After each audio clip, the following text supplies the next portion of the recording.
Okay, I will not get your hopes up and tell you that this is the last podcast for cell respiration, but it is the last of the three major biochemical pathways of cell respiration that we're going to talk about. So, that's the good news. Um, uh, so far, we have been in glycolysis, which was out in the cytoplasm and put us to a whole lot of trouble and got us two measly ATPs, okay, via substrate level phosphorylation. An enzyme ripped them off of a substrate and stuck them onto an ADP and gave us a couple of ATPs that way. We also got something called NADH. What is up with that stuff? I don't know. We'll find out. Then we took the result of glycolysis, which was pyruvate, and stuffed that into a mitochondrion, and then put that through the Krebs cycle. And that got us another measly ATP, 2 per glucose, 1 per Krebs cycle term, but remember we have to turn the Krebs cycle 2 times for every glucose molecule because we make 2 pyruvates at the end of glycolysis. So anyway, so we got a couple of measly ATPs, and then we got several of these NADHs again, and something called FADH2, and I still don't get them, but evidently they're important because why? Because they have electrons, and that's where the energy is. So keep that in mind. Now, our last stop then is going to be this place, the electron transport chain, which we will often refer to as the ETC. Okay? And it is going to do something that is different from anything we've seen so far. So far, the only way we've been able to make ATP is through using substrate level phosphorylation. An enzyme rips a phosphate off of some substrate and sticks it onto an ADP. We get some ATP. We're going to see something different this time. We are going to see ATP made by something called oxidative phosphorylation, which of course means we need oxygen to be present. First time we've seen that. Yet, if you'll recall, our cell respiration equation, glucose plus O2 is going to give us some usable energy, and CO2 and H2O. Okay? We've seen that glucose comes in, and we've gotten a little bit of energy out. We've seen some CO2 come out, but we haven't used this yet. We're about to. Okay, so please remember as we go through all of this, the point is to make ATP, cellular respiration, that's the point. So far we've made precious little, but we've gone to a whole lot of trouble. We've just kind of talked about what we've done so far. We've got 2 usable ATP from glycolysis, 2 from the Krebs cycle, 4 altogether. That's not enough for us. If you're a little teeny weeny unicellular critter, that's plenty, but for us that's not enough. A working muscle cell recycles over 10 million ATPs per second, meaning it takes ADP, converts it to ATP, uses it, converts it, uses it, converts it. 10 million per second in one of your muscle cells. Oh, there went 10 million just then in one muscle cell. It's staggering. Okay? So there's got to be something where we can get more ATP than just 4. Okay, now this is where those mitochondrial membranes are going to become really important. So far, they've just been something for us to label. The Krebs cycle occurs in the middle of the mitochondrion, but those 2 membranes are now going to play a really important role. The proteins that make up this electron transport chain that's going to be so important in giving us a lot of ATP are built into, they are transmembrane proteins that are built into and exist in the cristae, that highly folded, if you'll remember, here's our mitochondrion and we've got this highly folded membrane. Okay, that actually is a product of this thing being a result of endosymbiosis. So if you'll recall, the mitochondrion was once an independent bacteria. It got engulfed by a larger cell, and that is how it got its double membrane. When it got engulfed, instead of getting digested, this host membrane just became a second membrane out around the original cell's membrane, and we end up with this double membrane structure. This inner membrane, the cristae, the highly folded one, is the one where all the little proteins exist that do the very important ATP making in cell respiration. Okay? And we'll talk all about those very soon. Okay? We're going to not talk about that right now. We will mention this. We are going to get somewhere around 36 ATPs from one glucose molecule, okay? In total. 32 are going to come from this electron transport chain. The 4 we've already seen are coming from the other parts of glycolysis and Krebs. So vast majority of the ATP that you're using right now is coming from the process you are about to learn, okay? It will only happen if oxygen is present. This is why you breathe, okay? And we will talk more about it. Respiration done this way is called aerobic respiration, meaning oxygen is required, okay?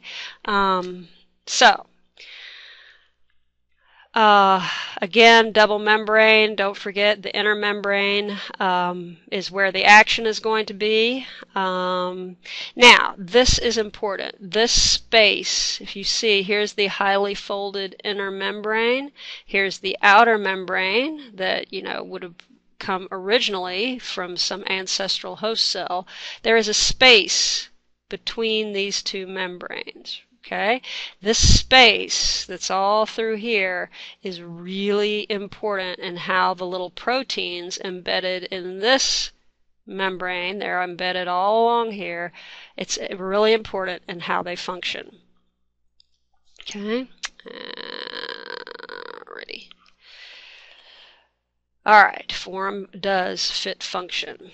Now, what we're doing at this point is looking at how we're zooming in on that inner mitochondrial membrane, the cristae. So what just appeared right here, this is the outer membrane, okay? Here is the inner membrane, and this is blown up so you can see the phospholipids making up the inner membrane, okay?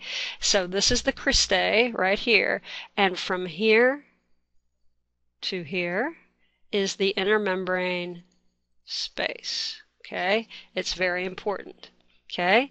So that's the inner membrane. The intermembrane space is all of this, very important, okay? The center is the mitochondrial matrix, so down inside, this is where the Krebs cycle would be occurring, down in here. That's the jelly-filled center of your jelly donut.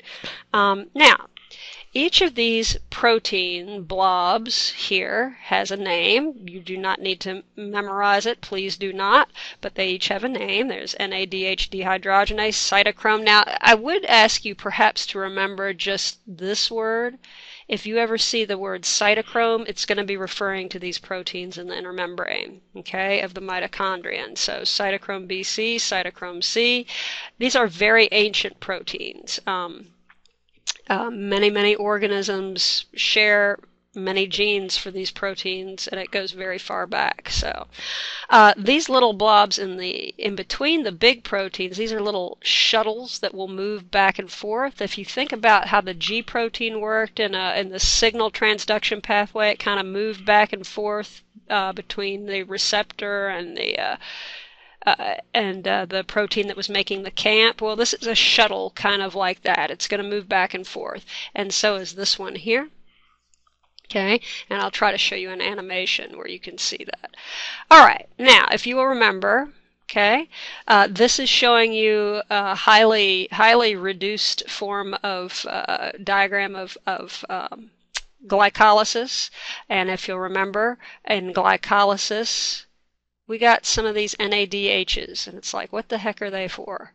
And over here, we got some NADHs as we transitioned from the cytoplasm into the mitochondrion, if you'll remember, and we got pyruvate going to acetyl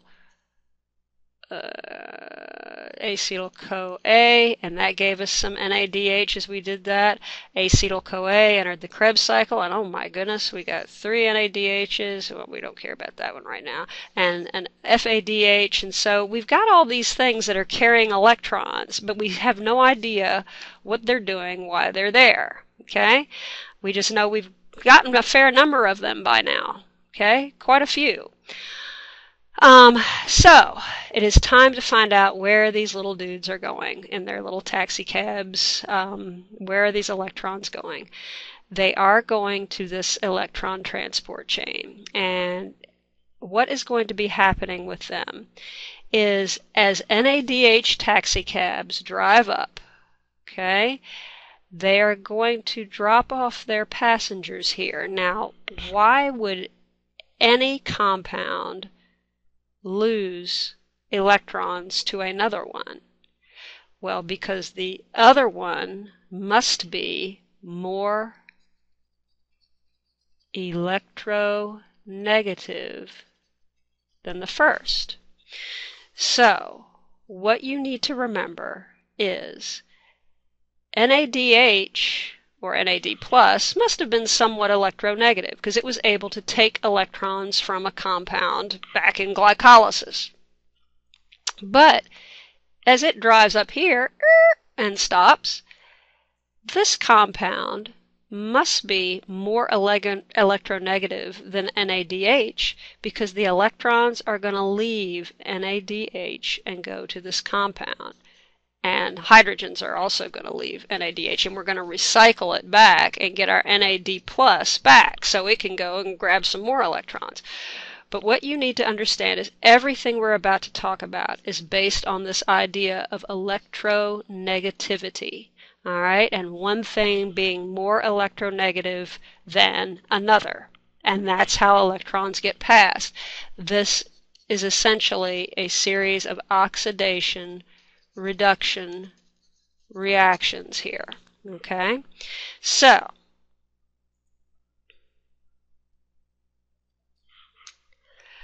when the electron is stripped, okay, from the or leaves the NADH, okay, it is passed to the next thing, which is more electronegative than this was. And then it's going to get passed to this thing, which is more electronegative than that was. And then it's going to get passed to the next thing, which is more electronegative than that was, and so on. Now, as electrons get passed from one electronegative thing to something that is even more electronegative, they lose some of their energy. It is like a ball going down stairs, okay? Well, we don't want to just lose energy to the ether. We want to use that energy.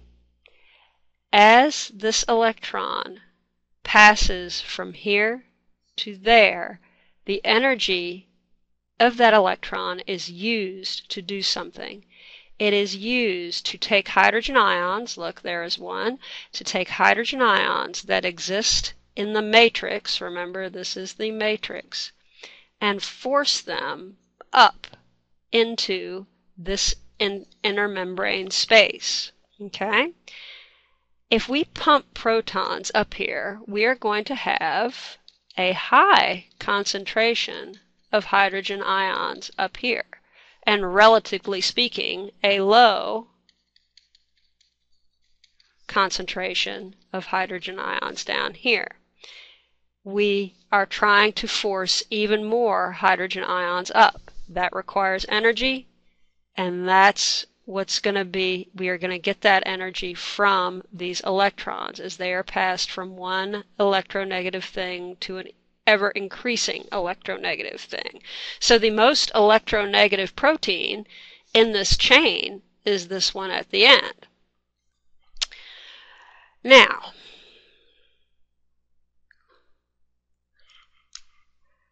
so we can see the electrons, and every one of these big proteins is also a pump. It is a proton. Each of these big blue blobs is a proton pump, in addition to also being an electron carrier. Okay? And the energy of the electrons is used to pump protons up here. And to me, you might say, Mrs. Coleman, but why? Why would we want to pump protons? I wanted to make ATP. You told me we were going to make ATP. I see no ATP. I see electrons losing energy and pumping protons. Okay? And we'll talk more about FAD in a minute. Now,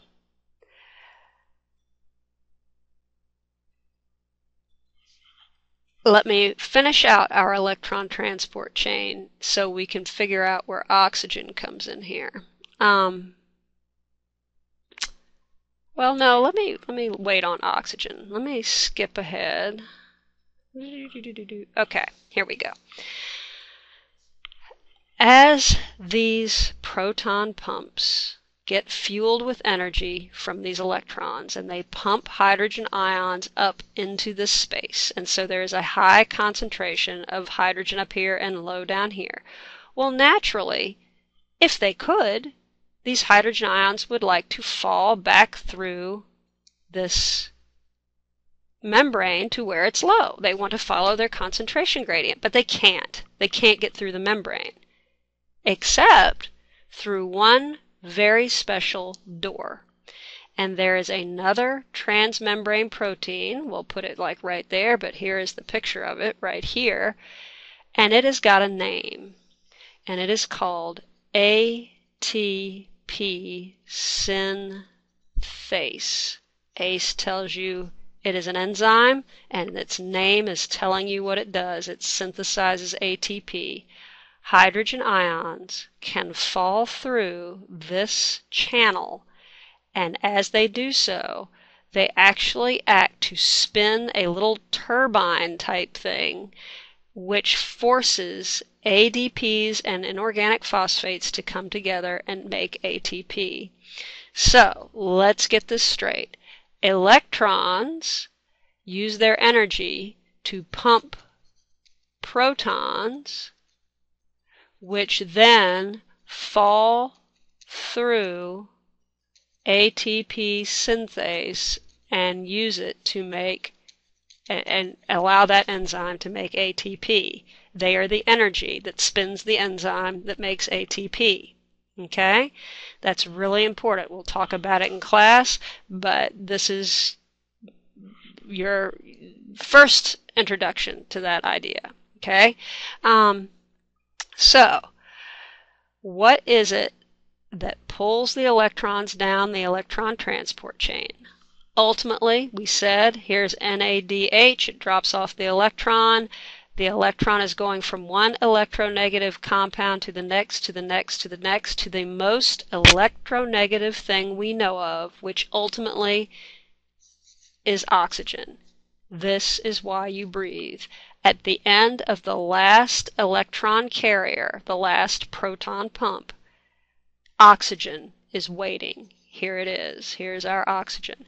It's waiting. It is the most electronegative thing going. Electrons will land on oxygen, and along with some protons, this oxygen becomes water, and water is given off as a waste product. Now, what happens if you don't breathe?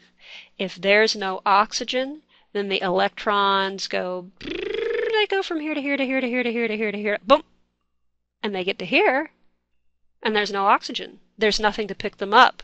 There's nothing to take them away from this last electron carrier, so they're stuck. And the next thing you know, the electrons are all backed up, and we can't move them through. Their energy cannot be used to pump protons, which means no protons get pumped, and if no protons get pumped, we have no proton gradient, no concentration gradient up here pretty soon, and pretty soon there is no ATP synthase working because there's no energy to make it spin to make ATP. If you don't breathe, you die because there is no proton gradient and ATP synthase cannot work. You are going to be relying on the little pitiful ATPs you make in the Krebs cycle and glycolysis, and that's not much. Okay. So, Now, we have just answered a whole lot of questions about our equation. Glucose plus oxygen gives us ATP energy plus CO2 plus H2O. Glucose is what went in to start with. CO2 came out in the Krebs and in that little transition step into the Krebs. We've gotten ATP out all along the way, but we're going to get 32 more or less here, huge amount comparatively speaking. And that is because of the presence of this oxygen here to take away the electrons that have been spent. And this is where the water comes from. The fusing of those electrons and some hydrogens with oxygen gives us the wastewater that we experience as a result of cell respiration. Okay? This is called oxidative phosphorylation. Phosphorylation, sticking a phosphate on an ADP, that would not occur without oxygen being present. Okay? And this is the whole reason these electrons show up along with their hydrogen buddies, is to make this whole system work so that we can spin this turbine right here to make ATP. Okay? Now, this is a great little diagram because this actually shows you that the big protein globs that are in the mitochondrial inner membrane, that cristae, are actually made of littler protein globs. So the first big glob is actually made of 2 smaller protein complexes. Then there's that shuttle, that Q shuttle. Then there's a middle glob, and it's actually made of 3 different protein complexes. Then there's the other shuttle, and then there's the last one before we dump the electrons off onto oxygen, and it's made of 2. Every single one of these steps is more electronegative than the last one until we get to the most electronegative thing, which is oxygen. So as the electrons are passed from one electronegative thing to the next, they lose a little energy. That energy is used to pump protons through these proton pumps. Now, NADH drops its electrons off on the highest step. FADH can't do that. It drops its electrons off on a lower step, okay? Which means overall, electrons coming from NADH can contribute a lot more energy, or at least some more energy, to this process than electrons coming from FADH can. We still use them, they still give us some energy, just not as much as NADH. So that's the difference between these two compounds. It all has to do with where they drop their electrons off on the chain, on the stair steps, if you will. Okay? Each carries more electron, and yes, this idea of controlled oxidation. We're not going to just light a match and we're going to control the oxidation of these electrons and release that energy in a very controlled way, using it to power these proton pumps, which in turn power the ATP synthase. Okay? So that's the blown up diagram. Basically, the whole point of the electron transport chain is to set up what is called a proton gradient. We've got high to low proton concentrations, and they fall through the only place they're allowed, which is through ATP synthase. As they do, they spin this turbine, so to speak, and as that happens, ATP is made by fusing ADP and inorganic phosphate. This is also called the proton motive force. We'll show you those in a minute. That's also called chemiosmosis or chemiosmosis. If you see that, that just means essentially this right here, what ATP synthase does, diffusing ions across a membrane and creating energy from that. Okay?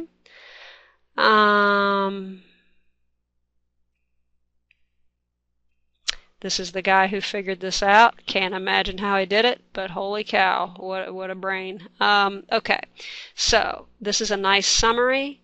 Electrons are harvested and carried to the transport system. That's glycolysis and Krebs. Then electrons provide energy to pump protons. Oxygen joins with those protons and electrons to form water. And then the protons diffuse back down their concentration gradient right here to give us ATP. Those are a nice summary of all the stuff that happens. And here you can see a nice breakdown of all the energy we get from this process. I think in reality, I think it's really around 38. I think this slide's a little bit wrong. We'll talk about it in class. If you can answer these questions, you will be in excellent, excellent shape in understanding this process. All right?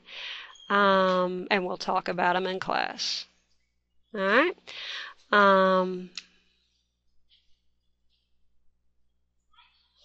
We already talked about that. All right. That's it. We'll talk about this much more in class. Thanks for watching. See you soon. Take care.